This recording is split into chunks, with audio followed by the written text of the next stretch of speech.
Never-Ending Narratives presents The Human Trigger, written by hero protagonist.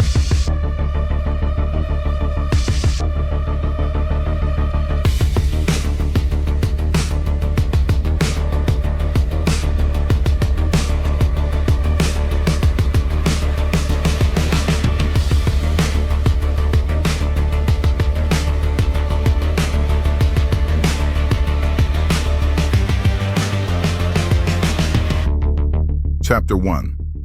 The Scrapper's Flow. The Blade Zero, called the lobotomizer, gave off a low-frequency snarl that vibrated in the marrow of his teeth. It was an odachi, a massive two-handed katana with 5 feet of overclocked plasma edge. Zero's hands, mapped with thick iron-tough calluses from a decade of extreme training, gripped the abrasive carbon braid of the hilt with a steady, lethal calm. He wore a battered armored kimono of nanocarbon leather, reinforced with lead-lined plates to absorb the radiation from his own weapon. On his left forearm, a bulky, jury-rigged energy shield emitter hummed with a faint blue static, and a tactical Oni Menpo rebreather mask covered the lower half of his face, its lateral fangs hissing as they scrubbed the toxic smog of the sector. Sector 4 stank of the unwashed asses of the masses, a thick, cloying cocktail of recycled sweat, open sewers, and the metallic tang of dying machinery. Below the rusted catwalks of the abandoned hydroponics bay, a black market doll clinic was in full swing. Through the rising steam, Zero saw a line of cyber sirens, high-end sex dolls with porcelain white skin and vacant stares, hooked to overhead rails like sides of beef in a slaughterhouse. Just another Tuesday in paradise, right, Samurai? Cass's voice chirped in his ear, casual as if she were ordering takeout. This mark is standard. Retrieve the core, don't die. We've been doing this dance for 2 months, and you still haven't told me which dumpster you crawled out of. Not that I mind. Solo looks good on your resume, and it means I get to sit here on my artificial cloud, 3 miles away, sipping a slushie while you breathe in cancer. Win-win. Zero adjusted the weight of his blade, the magnetic soles of his boots clicking on the rusted metal. Through the remote feed, he could hear the faint, rhythmic thrum of Cass's furniture, thousands of micro-drone hexagons shifting in a stabilized formation to catch her as she leaned back. The cloud sounds like it's struggling, Cass. Zero grunted. You should see the livestock. Fresh batch of gents and ladies getting crated up. Porcelain skin, vacant eyes. It's all the same designer standard, blue eyes and symmetric jaws. I guess the pures are getting lazy with the templates. Don't kink-shame the pures, Zero. Cass laughed. When your parents pay for top-tier pure-blood dynasties, you don't want unique, you want perfection. They're designer masterpieces, genetically scrubbed of disease, metabolism overclocked, and healing factors dialed up so they never look a day over 25. If you were a child of wealth sculpted for a century-long youth, you'd want to look like a porcelain statue, too. They're hanging like sides of beef, Zero muttered, watching a warehouse worker shove a girl into a shipping container. The pures breed out the flaws like 0G bone density or radiation scars. Then they buy these facsimiles to play with so they don't scuff their own expensive skin. That's the economy, baby. Cass countered. Natural-borns like us are the only ones left with enough variety to be ugly, which makes us bad for business. Now stop ogling the merchandise. You have a target. 2 miles above this filth, the upper ring pierced the smog, a gilded spire of ivory and neon where the beautiful lived in perpetual ecstasy. Here, in the shanty shadows, the only thing that glittered was the blood. Zero's target was a Cognis Enforcer Executioner. The 7-foot-tall mass of serrated armor and twitchy hydraulics was currently busy. It had a local scrapper by the throat, lifting him 3 feet off the deck. With a sickening wet crunch, the bot's hydraulic pincer collapsed the man's ribcage. A mist of hot, iron-scented blood sprayed across the floor, coating the nearby dolls in a fine red glaze. Heads up, Samurai. Cass continued. I spent 3 weeks decrypting their patrol algorithms to find this gap, so try not to waste my time. That's a Centurion Mark IV. Manufactured by Cognis Heavy Industries. Retail price, more than your entire life's earnings.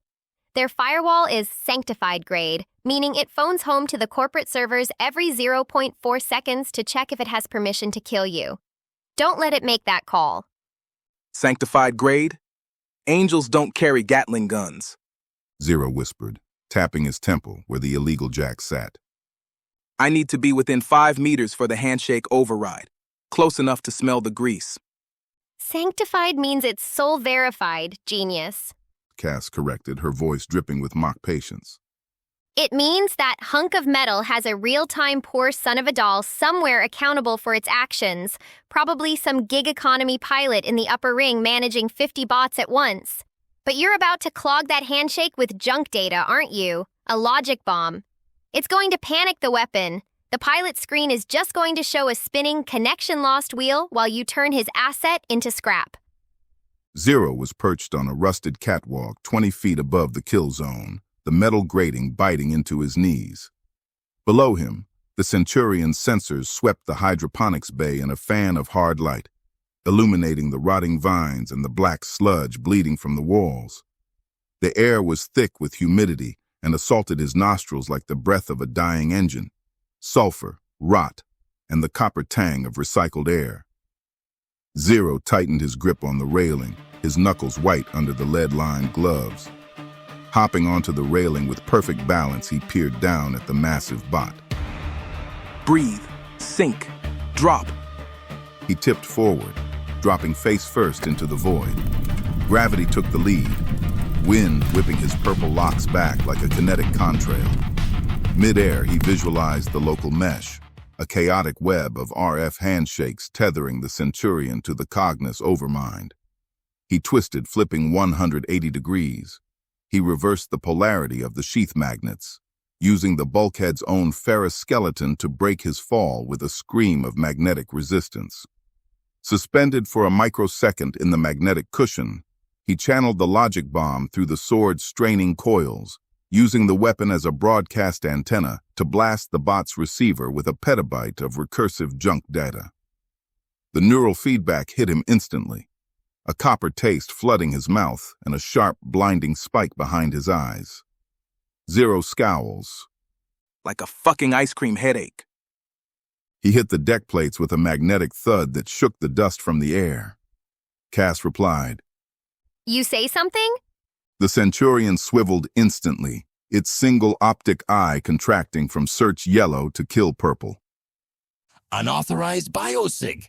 Handshake failed. Attempting reconnect to Cognis control. You won't find them. Zero muttered, wiping blood from his nose. I just DDoSed your soul. The bot's Gatling arm spun up, but the firing mechanism hesitated, cycling through error codes. Zero dropped his center of gravity. He used the heavy lead-lined sheath as a shield, deflecting the bot's swinging limb.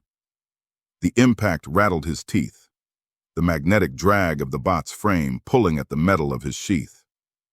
Get off me! Zero grunted. He twisted his hips. The Centurion matched him, its massive pincer clamping onto his shoulder. Metal groaned against the armor weave of his kimono. He leaned into the grip, driving his elbow into the bot's optical sensor. Glass shattered. He triggered the release. Cacked. The odachi cleared the sheath magnets, and the hydroponics bay turned into an ultraviolet hellscape. Zero swung the massive weapon, steering a 5-foot high-voltage arc. As the blade moved, it left a plasma wake in the air, a shimmering trail of ionized gas that would have seared the retinas of anyone not wearing a shielded HUD. Flash detected polarizing lenses. The Oni Menpo lenses instantly blacked out to a heavy weld shade, turning the blinding amethyst flare into a manageable violet glow. Zero didn't break his rhythm. He drove the blade upward. The lobotomizer didn't melt the bot's waist. It sublimated it. The metal turned directly into dust with a sharp crack of vacuum displacement. Thermal spike. 3,000 degrees Celsius. Armor reflectivity. 98%.